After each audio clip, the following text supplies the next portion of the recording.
Hello student, आज का हमारा वीडियो आगामी 21 सितंबर को जो आपके यूके ट्रिपल एससी द्वारा परीक्षा आयोजित की जानी है उसके हिंदी के पेपर को लेकर है।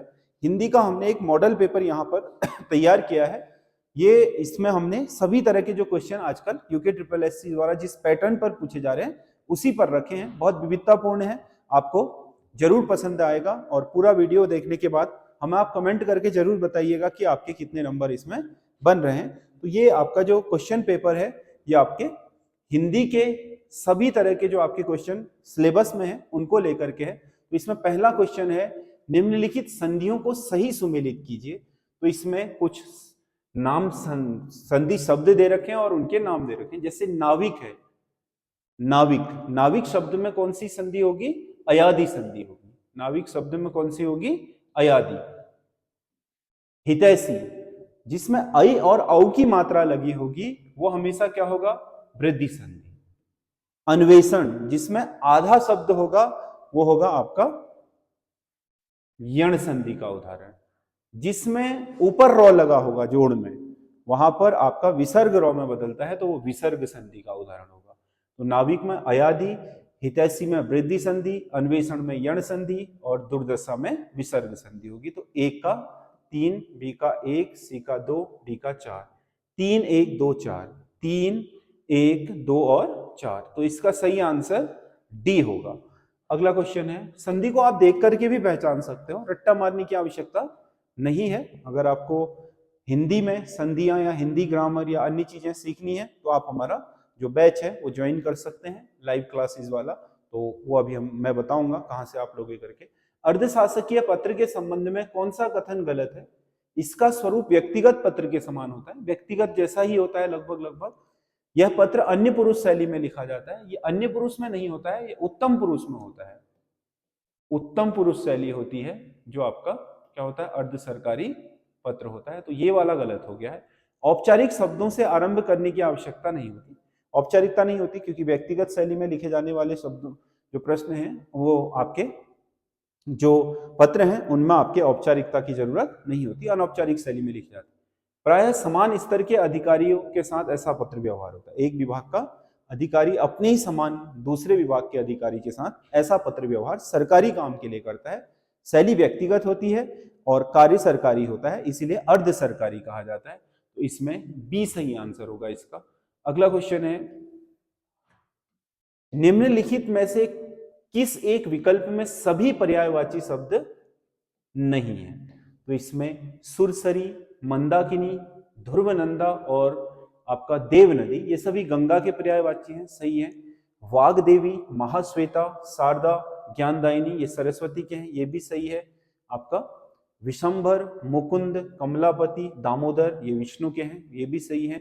गणिका, वारांगना, पतुरिया, जोरू, इसमें से जोरू पत्नी का है और ये तीनों आपके वैश्या के हैं। तो इसमें सही होगा डी, क्योंकि ये इसमें सभी के सभी पर्यायवाची शब्द नहीं है, बाकी 3 के 3 में सभी पर्यायवाची शब्द हैं। अगला क्वेश्चन है, व्यावसायिक पत्र के संबंध में निम्नलिखित में से कौन सा कथन सही है? व्यावसायिक पत्रों के ऐसे पत्रों में संबोधन महोदय आदि शब्दों के साथ होता है। महोदय तो एक संबंध है ही जो औपचारिक और अनौपचारिक दोनों जगह प्रयोग किया जाता है।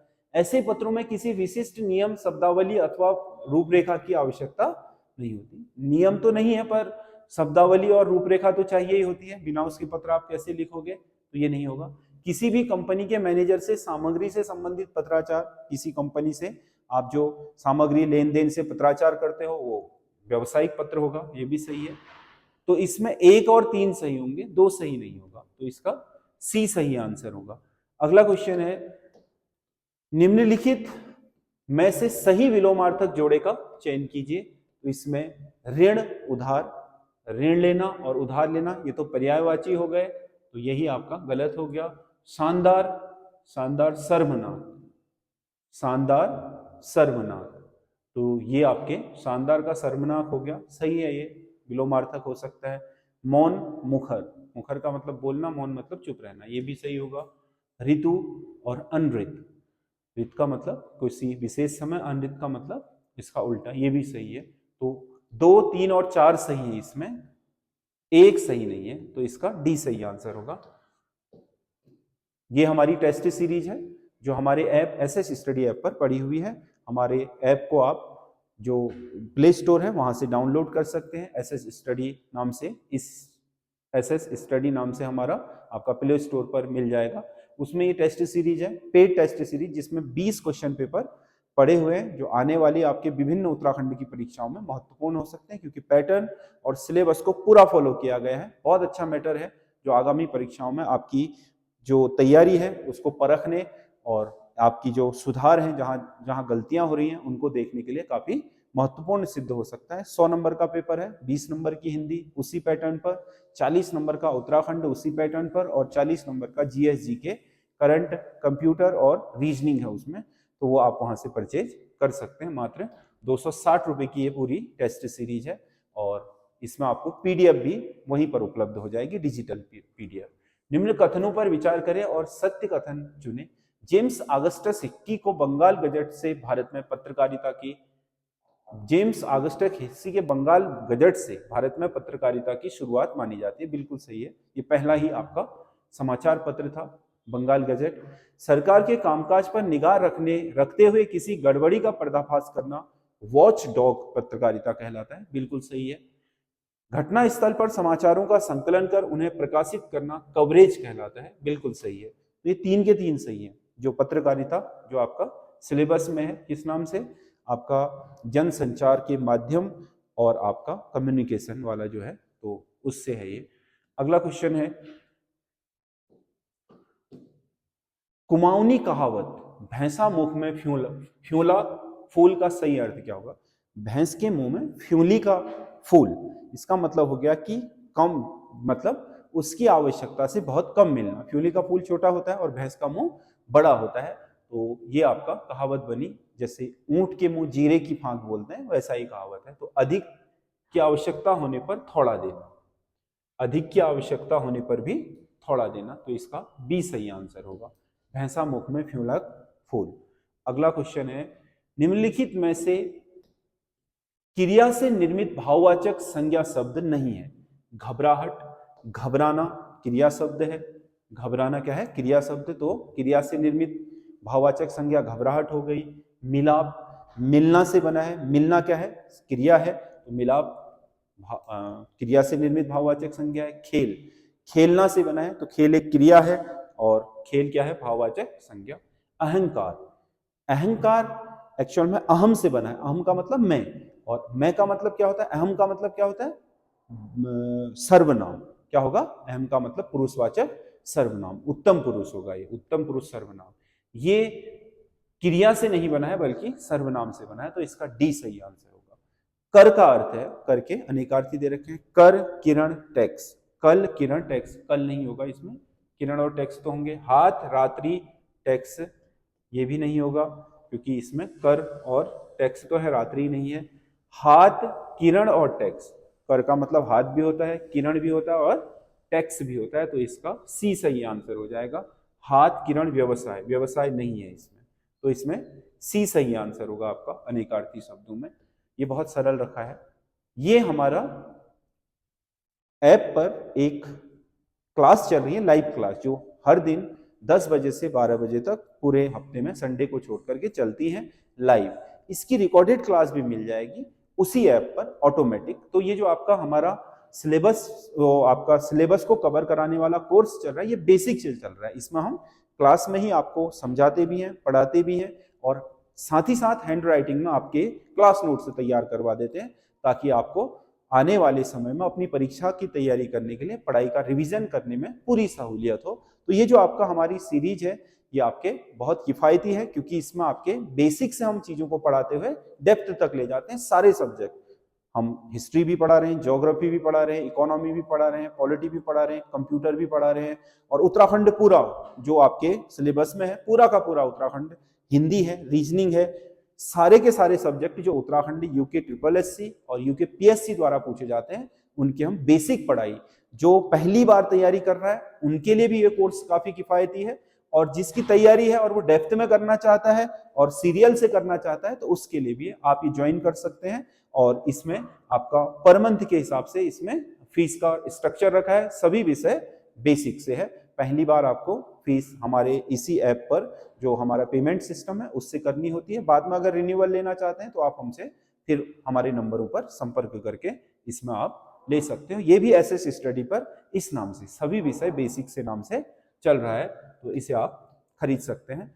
अगला क्वेश्चन है, ये हमारे नंबर दिए हुए हैं इस पर जिन पर आप कॉल करके पता कर सकते हो इन कोर्सेज के बारे में, पर्सनली पता कर सकते हो। निम्नलिखित में से शैलेश मटियानी की रचना नहीं है, शैलेश मटियानी की रचना नहीं है। आकाश कितना अनंत शैलेश मटियानी का है, सर्पगंधा भी शैलेश मटियानी का है, 52 नदियों का संगम भी शैलेश मटियानी का है, एक सड़क 57 गलियां ये शैलेश मटियानी का नहीं है, ये कमलेश्वर का है। कितने पाकिस्तान वाले? कमलेश्वर का। कबीर और गांधी किसकी रचना है? कबीर और गांधी रचना है पीतांबर दत्त बड़थुआल की। कबीर और गांधी इनका एक क्या है? आलोचनात्मक साहित्य है ये, कबीर और गांधी। अगला क्वेश्चन है, नीचे दिए गए शब्दों में से शब्दों के अर्थ बताइए। इसमें आपके क्या है? श्रुति सम भिन्नार्थक शब्द है अमूल और अमूल्य। अमूल का मतलब जिसका मूल ना हो, यानी कि जड़ रहित, और अमूल्य मतलब जिसका बहुत ज्यादा कीमत हो। तो इसमें क्या होना चाहिए? जड़ रहित और कीमती। इसका सी सही आंसर होगा, जड़ रहित और कीमती। अगला क्वेश्चन है, आदिकाल को सिद्ध सामंत काल कहकर संबोधित किया। हिंदी का जो आदिकाल है उसे सिद्ध सामंत काल कहा है राहुल सांकृत्यायन ने। सिद्ध सामंत काल मतलब जहां पर सामंतवाद की पूरी सिद्धि होती है, क्योंकि उसमें अधिकतर क्या है? सामंतवादी सोच की रचनाएं लिखी गई हैं, जिसमें अपने जो आश्रयदाता हैं उनके विषय में बहुत बड़ा चढ़ाकर लिखा गया है। इसीलिए इन्होंने, राहुल सांकृत्यायन ने इसे सिद्ध सामंत काल का हिंदी साहित्य का पहला काल है ये। वैसे अगला, पूत सपूत तो क्यों धन संचय, पूत कपूत तो क्यों धन संचय। उपरोक्त पंक्ति में कौन सा अलंकार होगा? तो इसमें होगा अनुप्रास अलंकार। तो आप कहोगे अनुप्रास कैसे? जब किसी पंक्ति में किसी वाक्यांश की पुनरावृत्ति होती है तो वहां लाटा अनुप्रास होता है। ये अनुप्रास का भी कौन सा स्वरूप है? लाटा अनुप्रास है। यहां पर पूत कपूत तो क्यों धन संचय, तो क्यों धन संचय, पूरी आवृत्ति हो रही है एक वाक्यांश की, तो यहां पर आपका पूत सपूत तो क्यों धन संचय, पूत सपूत तो क्यों धन संचय, ये आपका शब्दालंकार में अनुप्रास का रूप होगा। अनुप्रास में भी लाटा अनुप्रास। अगला, पश्चिम जर्मनी पर एक उड़ती नजर किसका यात्रा वृत्तांत है? पश्चिम जर्मनी पर एक उड़ती नजर मनोहर श्याम जोशी का यात्रा वृत्तांत है। जिन स्वरों के उच्चारण में हवा मुंह के साथ नाक से भी निकलती है उन्हें क्या कहते हैं? तो अनुनासिक। जो नाक से भी हवा निकलती है जिनमें आपका मुंह से उच्चारण करते समय, उन्हें अनुनासिक कहा जाता है। ये तो बहुत साधारण सा आपका क्वेश्चन है। अगला, निम्नलिखित में से कौन सा एक मुहावरा सही सुमेलित है? कौन सा मुहावरा सही सुमेलित है? तो इसमें अन्यार घरक चिराग, अन्यार मतलब अंधेरा, घरक मतलब घर का, चिराग अंधेरे घर का चिराग, इसका मतलब एकलौता पुत्र। ठीक है। अकला घोड़, अकला के घोड़ दौड़ना मतलब अक्ल के घोड़े दौड़ाना मतलब कल्पना करना। ठीक है। औसाणून, औसाणून का मतलब होता है मन की स्थिति खराब होना। ठीक है, ये तीनों सही है। तो इसका सही आंसर 1 और 2 और 3 सही होगा। इसका बी। कौन सा वाला सही होगा? बी वाला। अगला क्वेश्चन है, सूची 1 को सूची 2 से सुमेलित कर कूट से सही विकल्प का चयन कीजिए। तो सूची 1, हिमालय दिवस कब मनाया जाता है? 9 सितंबर को। ठीक है। उत्तराखंड गौरव दिवस 10 सितंबर को। जागर संरक्षण दिवस 17 सितंबर को। उत्तराखंड साहित्य दिवस 19 सितंबर को। ठीक है। 1 का 1, 2 का 2, 3 का 3, 4 का 4। ये सितंबर में उत्तराखंड से संबंधित जो महत्वपूर्ण दिवस हैं वो सब सितंबर माह में मनाए जाते हैं। तो इसका बी सही आंसर है। अगला क्वेश्चन है, निम्नलिखित में से कौन सा कथन सही नहीं है? ढोल से नौबत रहमानी बड़े आदि तालें बजाई जाती हैं। जो ढोल सागर में तालें दी गई हैं उनकी हैं ये, बिल्कुल सही है। प्रत्येक शुभ कार्य को प्रारंभ करते समय बढ़े नामक ताल बजाई जाती है। बढ़े मतलब बधाई देना, सही है। शुभ कार्य में इस ताल को बजाते हैं। नौबत ताल रात्रि के अंतिम पहर में मंगल उत्सव में बनाई जाती है। नौबत ताल रात्रि के अंतिम पहर में, बिल्कुल सही है। पर्वतीय क्षेत्रों में जब बारात पहाड़ी मार्गों से जाती है तब घुएल ताल बजाई जाती है। घुएल तो आपका देव ताल है, जो देवताओं के नृत्य करने के लिए बजाई जाती है। ये पर्वतीय क्षेत्रों में जो आपका रास्ते का बाजा होता है वो रहमानी ताल होती है। रहमानी में भी आपके इसकी 3 विधाएं हैं। जब बारात चढ़ रही होगी तो उकाल, और जब आपके समानांतर में गुजर रही होगी तो सेंधार, और जो नीचे उतर रही होगी तो उतार। मतलब उराल, उकाल और सेंधार 3 तरह की तालें हैं रहमानी में। तो पहले बारात के बाजे से ही पता कर लेते थे, फोन वगैरह जब नहीं होते थे, तो बारात किस उसमें गुजर रही होगी, नीचे आई, ऊपर चढ़ी, ऊपर, उससे रास्ते का पता चल जाता था कि हाँ बारात ऐसे ऐसे इस जगह पर पहुंच गई है। तो ये क्या होता था, रास्ते का बाजा होता था। तो इसमें डी सही है, रहमानी ताल बजाई जाती है, ना कि घुएल। अगला क्वेश्चन है, गढ़वाली कहावत करखंड नहीं लगी मर जाने लगी, मतलब कर्म करने जैसी नहीं लगी, मर जाने जैसी लगी। इसका मतलब है अकर्मण्य हो जाना, अकर्मण्य हो जाना। तो ये 20 क्वेश्चन है। आप हमें कमेंट जरूर करिए और बताइए कि आपके कितने सही हो रहे हैं। और हमारे चैनल एसएस स्टडी के साथ लगातार बने रहिए। हम आपके लिए लगातार इसी तरीके से क्वेश्चन पेपर लाते रहेंगे, और लगातार आप अपने जो पढ़ाई कर रहे हैं उसकी प्रैक्टिस करते रहिए इन पेपरों से। जो आगामी आपकी परीक्षाएं हैं, खासकर अब 21 तारीख को हो जा रहा है, इसके बाद आपके पास एक बड़ी परीक्षा कनिष्ठ सहायक वाली है जो मई में प्रस्तावित है। उसके लिए आप हमारे जो लाइव क्लासेज वाला बैच है उसे ज्वाइन कर सकते हैं। जो क्लासेस उसमें पीछे छूट गई हैं उनकी आपको रिकॉर्डेड क्लास ऐप पर ऑटोमेटिक मिल जाएंगी, तो आप उसे ज्वाइन कर लें अगर आपको ज़रूरत है पढ़ने की लगातार। क्योंकि वैसे घर में पढ़ाई करना सबसे अच्छा उपाय है, लेकिन घर में पढ़ाई करते समय कई बार हमारा रूटीन बढ़िया नहीं बन पाता। इसीलिए अगर आप क्लास ज्वाइन करते हो तो उसमें एक तो रूटीन बन जाता है, और कई बार ऐसी चीज़ें जो आपको समझ में नहीं आ रही हैं वो आसानी से समझ में आ जाती हैं। तो ये डिफरेंस पैदा हो जाता है। तो आप इस क्लास को ज्वाइन करके अपने उत्तराखंड की तैयारी को बहुत अच्छा आयाम दे सकते हैं। धन्यवाद।